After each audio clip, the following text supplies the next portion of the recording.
What's up, friends? Stobbie149 here with another Devblog review for the Battle Brothers upcoming DLC, Blazing Deserts. This is Devblog number 131, City States Part 2. We've previously covered a good chunk of what the southern city states are about. Now it's time to take a look at some of their troops that you may end up facing on the field of battle. Charge. Slaves. Whether born into slavery, made into a slave as punishment by law, or taken on a raid into foreign territory and sold to the highest bidder on a slave auction, it's on the back of slaves like these that much of the economy of the city-states is built. But slaves are not just cheap labor in peacetime, they're also used as expendable troops in war.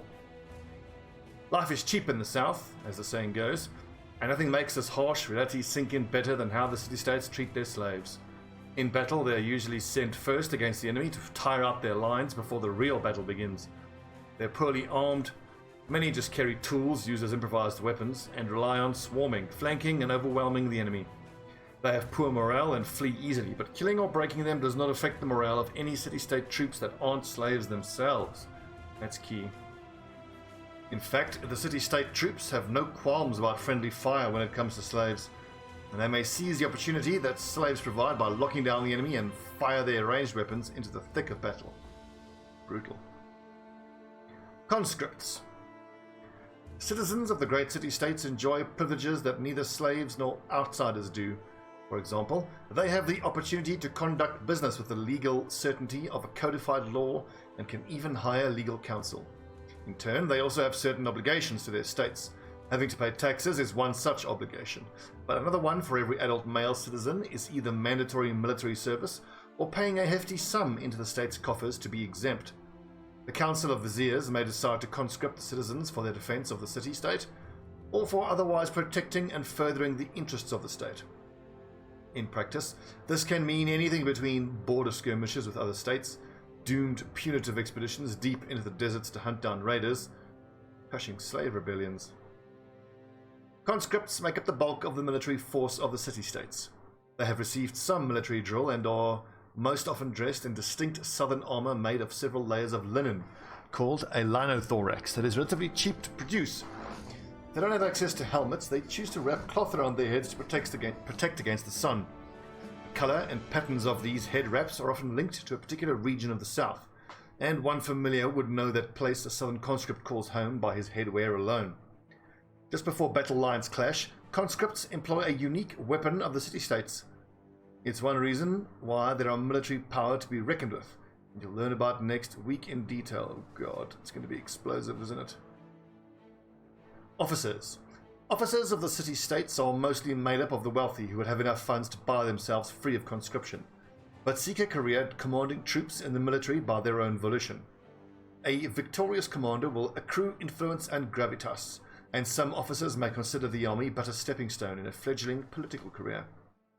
Considerably better armed than conscripts, officers carry finely crafted mail and lamellar armor with intricate southern ornaments into battle.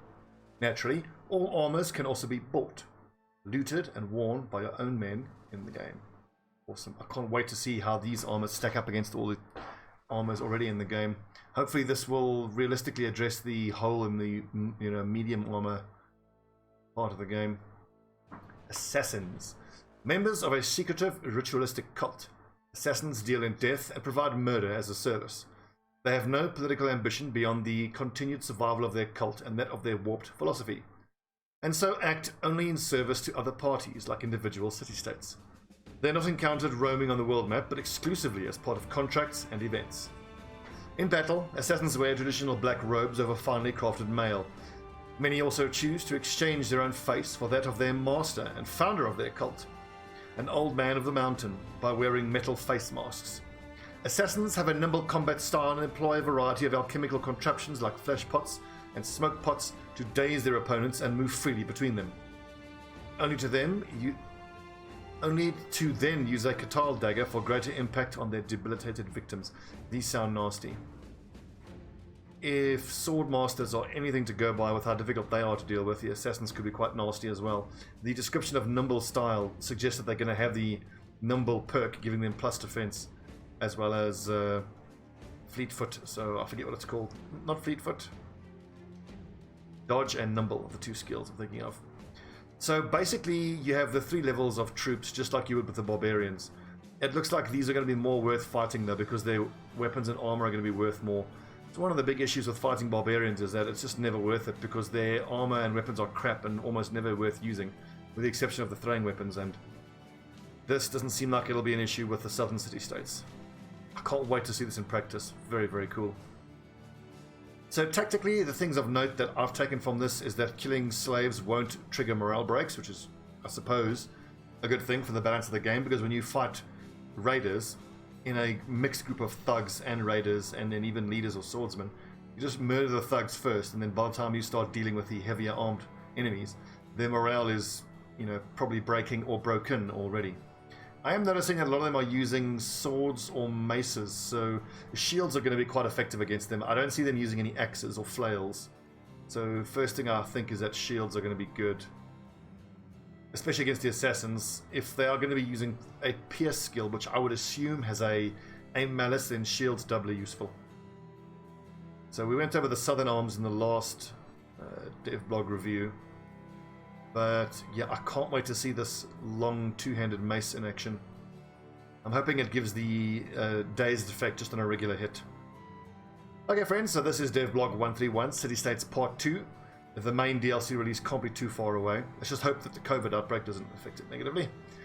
So, from a tactics point of view, let me know what you think. Have I missed out anything that's obvious? No. And yeah, Blazing Deserts can't come out soon enough. I can't wait. Thanks for watching, friends. I'll see you next time.